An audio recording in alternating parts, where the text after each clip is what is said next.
Good afternoon, Church here. Today, I'm going to be going over performance planning, also known as operational data, using the owner's manual for the Cessna 172.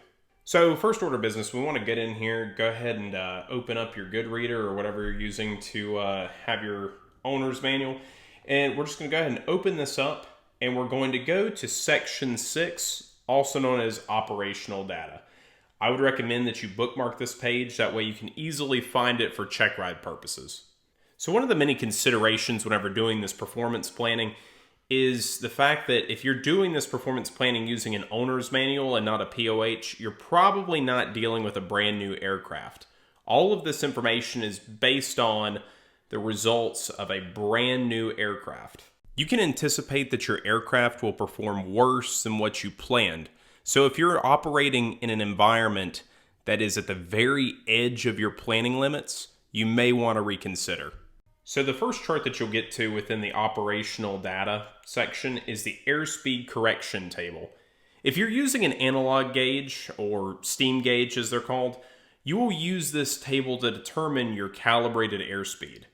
Calibrated airspeed is the indicated airspeed, or airspeed that you see inside the cockpit, corrected for instrument error. For example, if you were flying straight and level but with a nose-high attitude, i.e. slow flight with flaps deployed, the pitot tube is not pointed directly into the wind, and it will register as traveling through the air at a much slower airspeed. Now, this table is just for correcting that analog issue. If you're flying with a digital airspeed readout, in conjunction with a digital AI and HSI, such as a G5 or G3X, what you will see in the cockpit is already corrected for instrument error, and it's corrected for ambient conditions. So it's indicated, calibrated, and true airspeed. The digital system is able to do this because it's using an air data computer to get the airspeed indications. The air data computer links with the AHARS system, which is giving your AI and HSI, making it an ADAHARS system. And that's as deep as I'm going to go with that because that gets more into systems, and this is just a performance planning video. Long story short, if you have a digital or glass cockpit, you can ignore this airspeed correction table chart. So real quickly going over the airspeed correction table for analog users. So what you see read out in the cockpit on your airspeed analog indications, 40, 50, 60, this gives you your calibrated airspeed. So if you have flaps up and you see 40 miles an hour indicated, you're actually traveling 53 miles per hour calibrated. As you can see, the faster you go, the closer it gets. Cruising airspeeds, roughly the same across the board. And you don't see any values for flaps being deployed beyond 100 because we do have a 100 mile an hour speed limit on our flaps. So that's how the airspeed correction table works. Now this next chart is called stall speeds, and it's in miles per hour calibrated airspeed. Once again, if you have a digital system, what you see indicated is your calibrated airspeed. This graph shows you what airspeed you'll stall at with and without flaps and in certain types of banks. So here's something interesting to note. So as you can see, with flaps up and at 60 degrees of bank, you can stall as high as 81 miles an hour. So if you go into a deep, steep turn, you can stall out going 81 miles an hour. That's why it's essential to maintain your maneuvering airspeed while doing steep turns. So important things to note here. You don't have to have these airspeeds memorized. This graph, this information that's published here is more of substance information that adds context to your primary stall knowledge, being stall horn being an indication of a stall, buffet, degraded aircraft controllability, that sort of thing. I actually encourage you not to memorize these airspeeds for another note, which is this is all calculated based on 2,300 pounds, so max gross weight. Now, I don't know what your mission is, But I can tell you in a training environment where we are, we rarely ever operate that heavy, which means that the actual stall speed will be even lower than these airspeeds. That's your stall speed table. Once again, there's nothing really to annotate here. This is just adding context to your stall knowledge. Okay, next up, this is your takeoff data table. Bookmark this page. This is part of your Part 91 103 pre-flight requirements. You have to determine if you have sufficient runway to take off. If you don't do this, there's a chance this will be the last mistake you ever make. So this chart is takeoff distance from a hard surface runway with flaps up. So this is a normal takeoff from a paved runway. If you're taking off from grass, you calculate the same way, just with an extra step at the end, which I'll go over with you. So the way that we're going to do this is we're going to take it column by column. First thing we're going to do is determine how much we weigh. You should fill out the weight and balance portion of the pre-flight planning prior to performance planning. If you have no idea how to do that, I encourage you to go back, check out my video explaining exactly how to do the weight and balance using this owner's manual. Per my weight and balance problem in my last video, I determined that we weighed 2,114 pounds. Now, our takeoff weight is going to be less than that because we know that we don't start the engine and immediately take off from where we're sitting. We start the engine, taxi, run up, taxi again to the hold short, do our before takeoff checklist, and then we take off. That whole time we're burning fuel and becoming lighter. So for my circumstance, and everybody's is going to vary depending on how long it takes you to run up and how far you have to taxi and what surface you're taxiing across, but for my circumstance, I'm going to plan on burning 2 gallons of fuel, which means we'll be 12 pounds lighter, so roughly around 2,100 pounds takeoff weight. Now, as you can see in this column, we have 300-pound ranges planning weights. 2,100 pounds is a lot closer to 2,000 weight, but aeronautical decision-making tells us that we don't need to round down, we need to round up for worst-case scenario planning, which puts us at 2,300 pounds planning weight.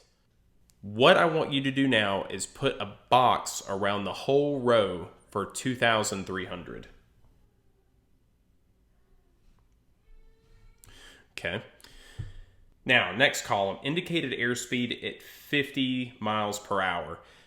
This is for analog airspeed users. You would take those calculations based on the first chart I showed you, but since we're using all digital, I'm going to go ahead and skip this column. Headwinds in knots. Don't laser focus on any of these. Wind conditions are constantly changing and are probably going to change between our planning phase, which is now, and our actual flight sometime in the near future. These headwinds give you a range of best to worst case scenario for takeoff. Just know that more headwinds equals less runway and less ground roll.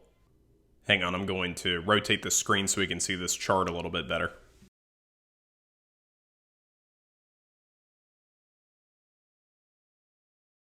So next you have 4 main columns, each containing an altitude and a temperature. So this first column is sea level at 59 degrees. Now, see, this table is set up for using pressure altitude. Way back 50 years ago when this manual was written, before the days of the internet, pressure altitude was the best thing to use. Because if you had an adjustable altimeter, you could adjust and determine the pressure altitude with just knowing the local altimeter setting. Using pressure altitude, you could come down here, get your takeoff numbers, and then increase them by 10% for every 25 degrees per note 1 on here, which roughly corrects for non-standard temperatures. So these altitudes you see written here are all in pressure altitude, and these temperatures are all standard temperatures for these altitudes. And I know it looks funny, you know, the standard temperature is, we say, 15 degrees Celsius at sea level. This looks funny because this is degrees in Fahrenheit, and it's written in Fahrenheit because this is America. Don't got you slipping up. Now, today, when we do our performance planning, we're going to use density altitude. Density altitude is pressure altitude corrected for non-standard temperatures. You can get density altitude from any ATIS, AWOS, ASOS, or other weather reporting system at your airport. I'm going to use ForeFlight. And if there is no weather reporting at your airport, go to the nearest airport that is reporting and use that. Density altitude, 1,790. Now, the thing to note here with the performance planning is the higher the density altitude, the worse the performance, which means that you will need more runway because you're going to roll farther. We have a density altitude of 1,790, which is above sea level. So the next up is 2,500. So we're going to go ahead and put a block around this entire column here.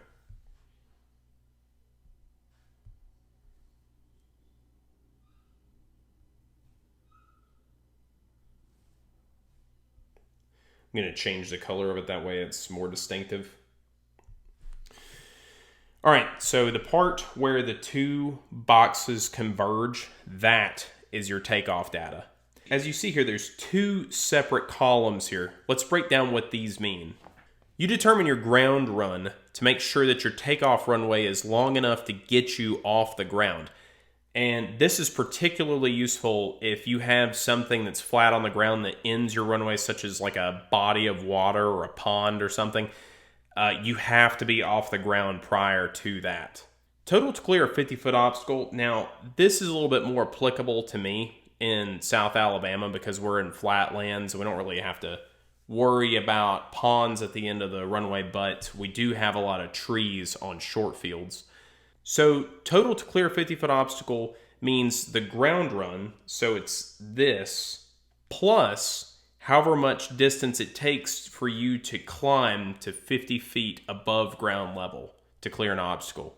So this column has your ground run, and this is with your headwinds. So this is with no winds, 10 knots headwind, and then 20 knots headwind. And same thing for this column. Total to clear a 50-foot obstacle with none, 10, and 20. And as you can see, the more headwind you have, the better you do. Now, the last thing, I said I was going to cover if you're taking off from a grass strip. The last step you need to do if you're taking off from a grass strip here is Note 2, which reads, for operation on a dry grass runway, increase distances, both ground run and total to clear a 50-foot obstacle by 7% of the total to clear the 50-foot obstacle figure. So you're going to take your total to clear 50-foot obstacle, you're going to get 7% of that and add it to both the ground run and the total to clear. And that is how you do your takeoff data. Too easy, right? Hey, once you get these boxes on here and you learn where to get the density altitude fast, this chart takes all of 20 seconds to complete. All right, on to the next graph. And this one isn't as essential as your takeoff data, but it's still important to know. Max rate of climb data. So the max rate of climb data is also known as the best rate of climb, or VY. Best rate of climb is the best airspeed that gets you the most altitude over time. So VY climb is for normal operation. Once again, we're just going to start by going ahead and highlighting our 2,300 pounds because we weigh more than 2,000 pounds. I'm going to go ahead and put a block in here. And I'm just going to block off this entire thing here. Okay. And then we're going to come to our density altitude. Well, they're pressure altitudes, but we're using density altitude so we don't have to correct for the temperatures here. We are operating at 1,790. So planning for worst case scenario, we'll just say 5,000 feet. I'm going to block this section off.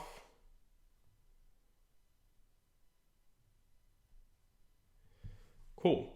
So this maximum rate of climb data page is going to tell us a couple things. So our indicated airspeed column. These airspeeds are explicitly for analog airspeed users. This is your VY airspeed if you are using steam gauges. whenever you're using a digital gauge, all VY climbs are all going to be 91 miles an hour. But this is, once again, for analog users. Rate of climb in feet. Now, this is the most important piece on here. So at 5,000 feet density altitude, you can expect with a VY climb to get 435 feet of climb per minute. And also good to know here, so from sea level, and this assumes like you took off at sea level, but you're climbing up 5,000 feet. At 5,000 feet, you'll have burned 2.6 gallons of fuel. So this is good for planning purposes. And that's how you do maximum rate of climb data. All right, next page. Cruise and range performance. So things to note on here, once again, we are planning for use of max gross. This will be better as you are lighter. What we're going to do for this is based on what altitude we plan on cruising at, and this isn't going to be like pressure altitude density. This is like actual cruising altitude that we're going to be at. So around here, we usually cruise about 2,500 to 3,500. So I'm going to go ahead and block off this section. So up here. And what I'm going to do is I'm going to drag this across to the 38-gallon no reserve column and stop. And the reason for that is we have 38 gallons useful. We do not have the extended 48-gallon tanks. So what you see here is just what's relevant to us. So here's our cruising altitude, 2,500 feet. These are our RPM settings. Now for cruise, we like to go to the bottom of the green arc. So 2,200 RPM.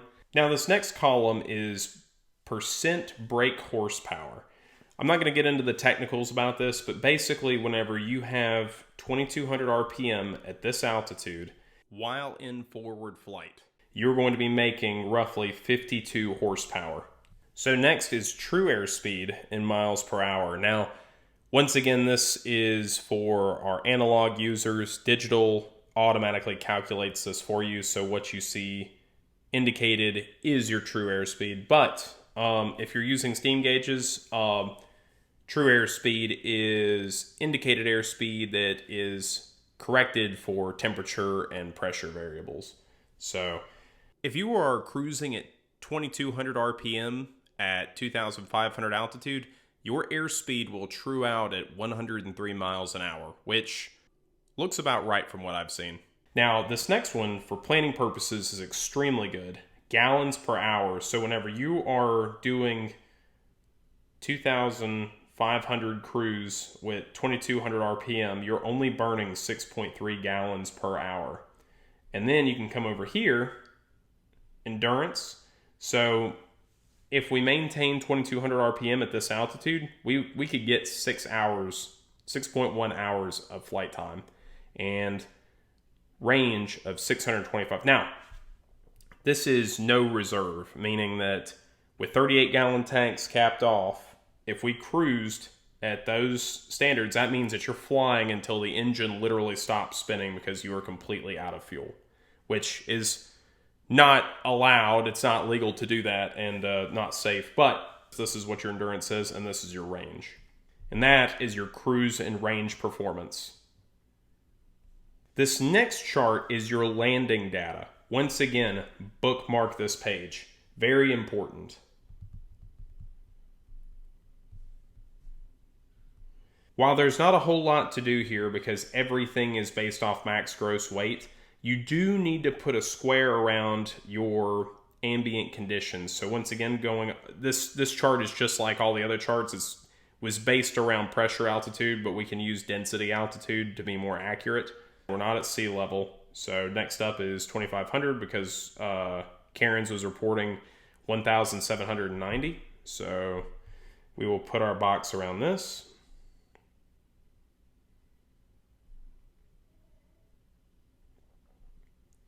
Okay, so ground roll. If you're just landing on a flat surface, you're only going to roll 650 feet. And if you are trying to clear a tree at the lead end of the runway, then you're going to need at least 1,310 feet past where that tree is to come to a complete stop. Now, a couple notes here. Reduce landing distance 10% for each 5 knots of headwind. So while the takeoff chart actually had like 0, 10, 20 headwind, this one doesn't have any of that. This is based on no wind conditions.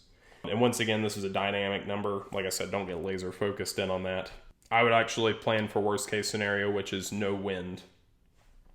And also for here, for operation on dry grass runway, increase distance, both ground roll and total to clear 50-foot obstacle by 20% of the total to clear 50-foot obstacle figure. You're just going to take 20% of 1310, add that to the 1310 and the 560, and that gives you your numbers for landing on grass runways. Now, the maximum glide table, this is the last table that's in the performance planning section. If you lose the engine, this is how far you can glide to a desired landing area. Considerations for this, so this is based on best glide speed of 80 miles per hour. The prop is windmilling, which means that it's spinning in the wind. So same conditions as we use for practicing engine failure in flight, and with flaps up. And this is also zero wind, so an impossible scenario, but you're going to be flying to the best place to land, not necessarily with a headwind or a tailwind. Now, the way that you use this table for planning is extremely simple.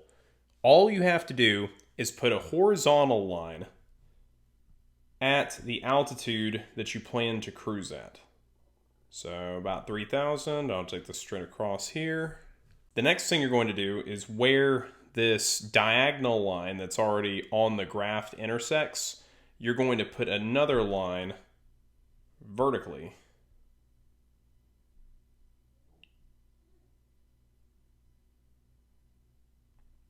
So this is your cruising altitude, and then you come down here, and as you can see, we have about 5.5 miles, statute miles, of glide distance.